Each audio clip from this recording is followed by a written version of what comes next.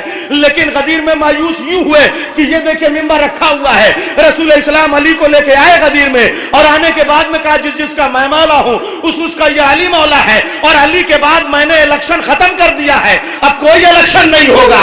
علی کے بعد حسن مولا، حسن کے بعد حسین مولا، حسین کے بعد زین العابدین مولا، ان کے بعد محمد باقر مولا، ان کے بعد جعفر صادق مولا، ان کے بعد مرشد کاظم مولا، ان کے بعد امام علی رضا مولا، ان کے بعد محمد تقی مولا، ان کے بعد علی نقی مولا، اس کے بعد عسکری مولا، اور اس کے بعد پردہ غیب میں ایک محمد زندہ ہے وہ مولا. اب کوئی اور الیکشن نہیں ہوگا، اب کوئی اور خلیفہ نہیں ہوگا. لیجئے صاحب، سارا چانس ختم ہو گیا، کفر مایوس ہو گیا، اب ہماری کبھی باری نہیں آئے گی. اب اگر کسی پارٹی کو زندہ رہنا ہے تو غدیر میں آ جائے.